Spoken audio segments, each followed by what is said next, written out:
Les Mechinot Gdam-Zvayot, les préparations militaires, sont des programmes qui vont durer entre 6 mois ou 10 mois, et dont le but c'est de préparer, de former les jeunes de manière générale au service militaire, un service militaire de qualité, et de manière plus approfondie, de les améliorer en tant que personne, de les développer en tant que personne et d'en faire des bons civils par la suite.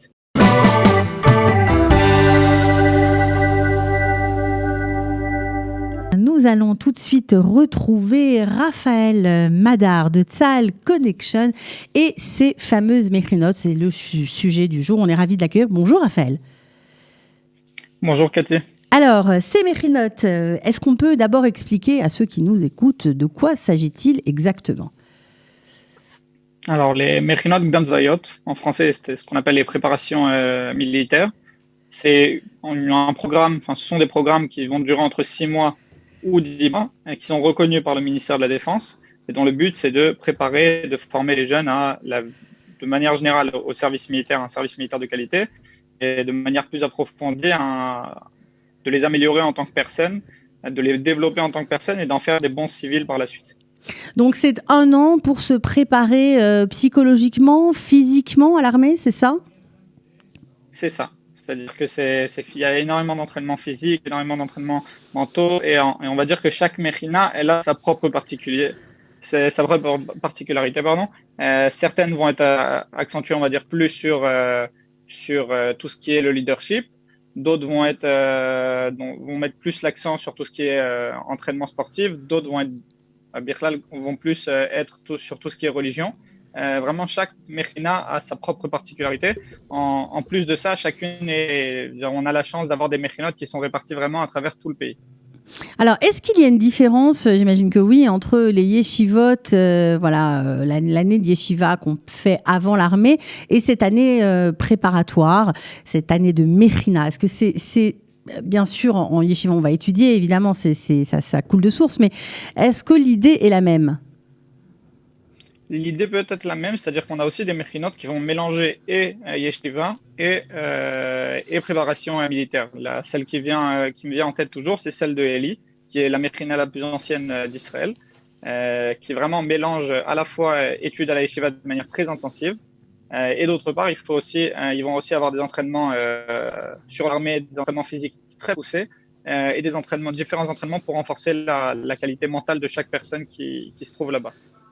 Ok, alors certains parents qui ont envoyé leurs enfants en Israël un petit peu plus jeunes, vers l'âge de 16 ans, ont un peu de mal à comprendre comment après 3 ans d'armée, rajouter encore 1 an, ça fait 4 ans, donc pour eux ça semble énorme, ils ne comprennent pas bien la nécessité de faire cette Mechina et qu'est-ce que ça va apporter à leur enfant. Alors, tout est une question de point de vue, c'est-à-dire qu'en soi, si on regarde le service militaire comme, on va dire, juste une obligation, comme étant quelque chose qu'on doit uniquement faire et par la suite être débarrassé avant de commencer la vie civile, alors c'est sûr que ça va être compliqué de trouver, on va dire, une utilité à l'année de Mechina. Maintenant, si on regarde le service militaire comme quelque chose qui va pouvoir nous apporter en tant que personne, nous aider à nous développer pendant toute notre année, pendant toute notre vie, à ce moment-là, c'est clair qu'on peut regarder la préparation militaire comme étant un outil supplémentaire pour nous aider dans la préparation à la vie, sachant que de manière générale, dans les Mechinot, on va avoir surtout des cours et des choses qui vont être non formelles que, honnêtement, on va jamais avoir la possibilité d'avoir autre part. Il y a 2 ans, on avait ouvert la Mechina du leadership de Natania, du Merkaz Maaseh. Et honnêtement, les cours qu'on donnait là-bas, c'était des cours que j'avais jamais reçus. Moi, en tant que madrich, en tant que rakaz là-bas, j'avais jamais eu accès à des cours sur le leadership israélien, sur la politique israélienne, des choses que concrètement on peut avoir accès nulle part. Alors, évidemment, on comprend qu'il y en a énormément. Comment fait-on le choix ? Imaginons que j'étais un jeune de 18 ans et que je dois choisir ma Mechina. Je fais comment quand je ne connais pas exactement tout ce qui se passe ? Comment fait-on pour choisir ? Alors d'abord, il faut essayer de savoir quel type de Mechina on veut faire. C'est-à-dire, est-ce qu'on veut faire une Mechina qui va être religieuse ? Est-ce qu'on veut faire une Mechina qui va être mixte ? On va faire une Mechina qui est Bichlal Chiloni. Ça, c'est le premier choix en général qu'il faut faire. Ensuite, le deuxième choix qu'on conseille, c'est de savoir si on veut faire une Mechina de 1 an, donc de 10 mois, qui va aller de août jusqu'à, en général, juin, et qui va donc repousser mon entrée à l'armée de 1 an. Ou alors, on veut faire une Mechina qui va durer de août jusqu'à février pour que l'entrée elle soit en mars ou en avril. À ce moment-là, les programmes de 6 mois, on appelle ça les Tokniot OFEC, les programmes OFEC, qui sont reconnus par le ministère de la Défense. Mais les inscriptions, mais donc voilà, c'est les deux choix, on va dire, pour les méchinotes à faire. Et ensuite, les inscriptions, elles se font directement auprès des méchinotes. Pour savoir, on va dire, vraiment laquelle il faut faire ou quoi que ce soit, nous, on conseille aux jeunes de venir nous contacter parce qu'on a vraiment travaillé avec beaucoup de méchinotes par la suite, dans le passé. Et par la suite, on prévoit de travailler avec d'autres méchinotes qui vont être ouvertes et qui ont été ouvertes cette année.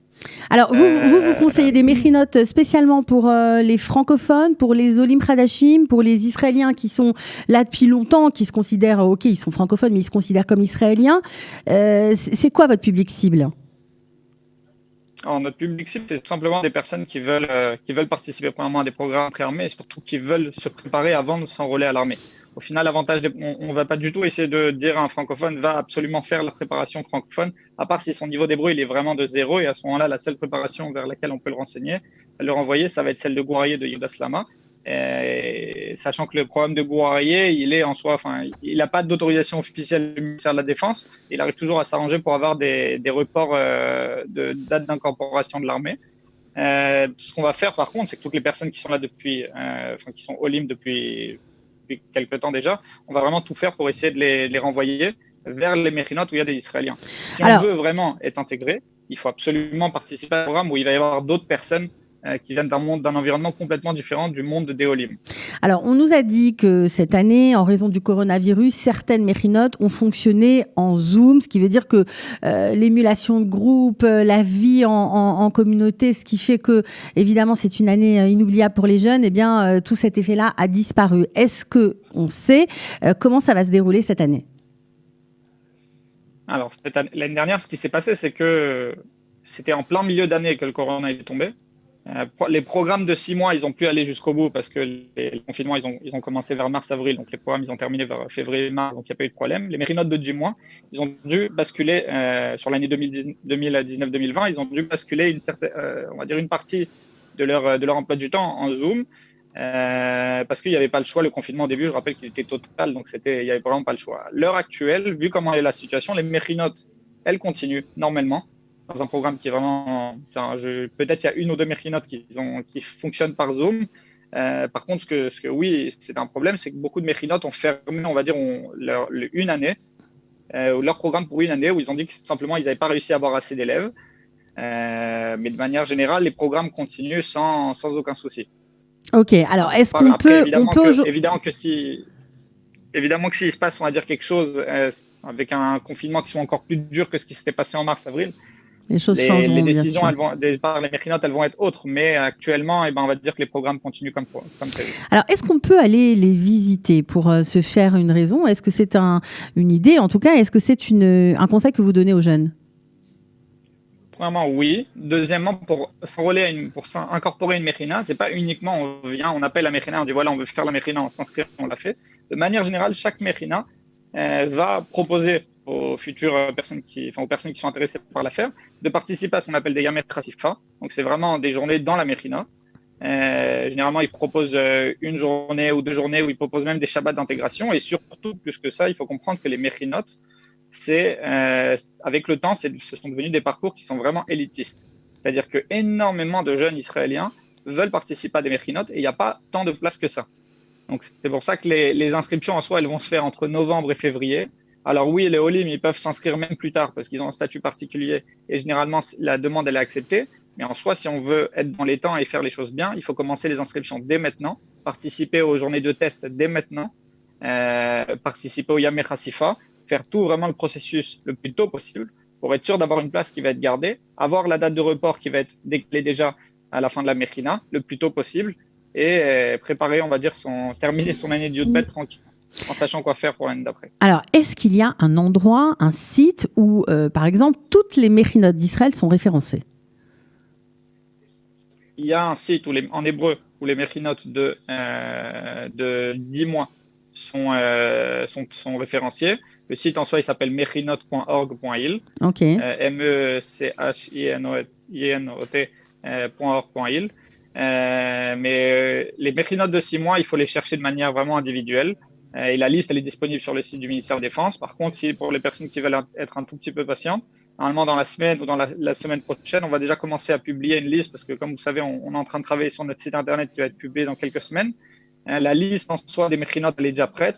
Donc, du fait de l'urgence de la situation et du fait de commencer les tests, on va dire le plus rapidement possible, et on va publier cette liste sûrement dans la semaine, qui va être uniquement en français.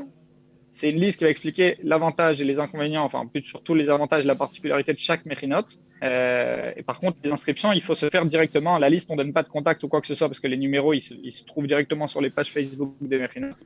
Et ce qu'il faut faire, c'est simplement prendre la méchina qui nous intéresse, aller sur la page Facebook de la méchina ou le site internet, les appeler et demander à participer au Yamé Chassifot et aux journées de découverte et aux différentes journées de tests. Ok, alors on a compris qu'il y a énormément de choix. Comment fait-on pour faire le bon, tout simplement? Est-ce qu'il faut se préparer une petite checklist des points à vérifier?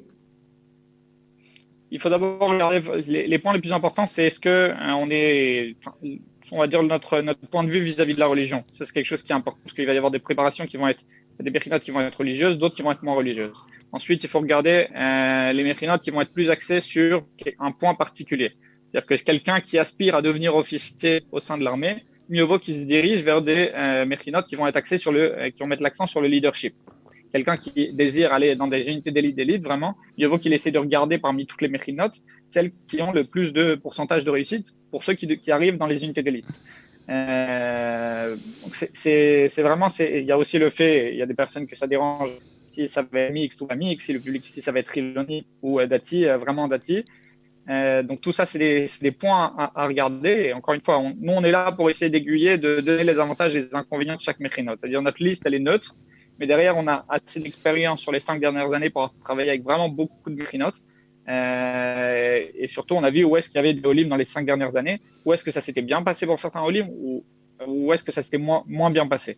Même si en général, il n'y a eu aucun problème avec des particuliers, avec des Olim Kradashim sur n'importe quel méchinote. Alors, vous avez parlé justement d'avoir une vision. En fait, ce que vous dites, c'est qu'il faut avoir une vision sur son futur service militaire. Est-ce qu'en fait, choisir tel ou tel méchina, ça a un impact par rapport au service militaire? Ça veut dire que l'armée va vous regarder autrement, voire va vous rajouter des points sur votre profil? Alors, par rapport aux notes Tsavrishon, il ne va pas y avoir de changement particulier parce que les notes, elles sont déjà fixées. Après, si, on va dire, quelqu'un fait le Tsavrishon, obtient des notes qui sont très très faibles, participe à une année de Mechina, et pendant la Mechina, on voit que c'est vraiment le jour et la nuit par rapport à l'époque où il a fait le Tsavrishon, la Mechina peut toujours essayer d'appuyer les demandes des candidats, que ce soit pour refaire des tests du Tsavrishon, que ce soit pour reparticiper au Yom Seirot, n'importe quel test qui a été raté complètement sans aucune raison, ou alors parce que ça s'est été fait quand le jeune ou la jeune en question était vraiment pas très concentré, ces demandes-là peuvent être effectuées. Maintenant, à part ça, les officiers de sélection, les Ktsinem Youn, quand ils vont prendre la décision d'affecter X ou Y personnes dans un poste, ils vont avoir accès à ce dossier-là. Ils vont voir, OK, on a X personnes qui n'a pas fait de programme préarmé. On a Y personne qui a fait un programme préarmé. À partir de ce moment-là, c'est évident que la personne qui aura fait un programme préarmé, elle aura quelque chose qui va être en avantage. Et cet avantage-là, il n'est pas négligeable. Maintenant, encore une fois, il faut sortir uniquement des besoins de l'armée et de tout ce qui est en rapport avec l'armée. Pendant le service en soi, les officiers, les commandants, quand ils vont regarder ces recrues qui viennent des préparations militaires, ils vont forcément leur donner plus de responsabilités et ils vont leur donner beaucoup plus de travail que les autres. Je me rappelle, moi, pendant mon service militaire, que toutes les personnes qui venaient des préparations des méchinotes ou des programmes préarmés différents qui existaient à l'époque, alors c'était les personnes à qui nos commandants leur donnaient le plus de responsabilités et qui par la suite, ils étaient envoyés directement dans les formations pour devenir commandant ou alors pour devenir officier. Ok, donc on comprend l'importance. Quelque chose à avoir sur du long terme. Oui, c'est exactement ça, avoir une vision de soi dans les 2-3 ans à venir. Qu'est-ce qu'on veut faire à l'armée? Comment on veut passer ce service militaire? Apparemment, ça aide pour bien qu'il soit meilleur, tout simplement. Et puis, ça aide aussi, j'imagine, au niveau personnel, à grandir, à devenir un homme, à comprendre, à mieux se connaître. J'imagine que c'est aussi fait pour ça. Exactement. Et comme je l'ai dit au tout début, c'était que il y a on va dire l'influence sur le service militaire, il y a surtout l'influence en tant que personne. Et maintenant, la plupart des préparations militaires, encore une fois, elles cherchent surtout à former des hommes, à former des femmes, à former les meilleurs civils de la société de demain, pour tout simplement améliorer l'état du pays et améliorer tous les aspects du pays actuellement. Bon, alors, le site avec la liste et en plus, tous les postes seront traduits, les postes qu'on peut obtenir à l'armée. C'est un travail très, très long que vous avez effectué. Il va être prêt quand, ce fameux site, Raphaël ? On espère le 1er janvier maximum. D'accord. Le site, on espère même qu'ils sont en ligne avant. Mais pour tout ce qui est la recherche avancée des postes en fonction des notes, à mon avis, ça sera après un peu plus tard. On a eu quelques problèmes techniques. Mais ça va s'arranger. Alors, on vous trouve de toute façon sur votre page Facebook, Tsahal Connection. On vous remercie d'avoir été avec nous tout simplement ce matin, Raphaël Madar, et on vous souhaite bonne chance pour la suite et pour tout ce que vous nous préparez, et surtout à tous ceux qui se préparent bien à rentrer à l'armée. On leur souhaite aussi de réussir. À bientôt, Raphaël. À bientôt.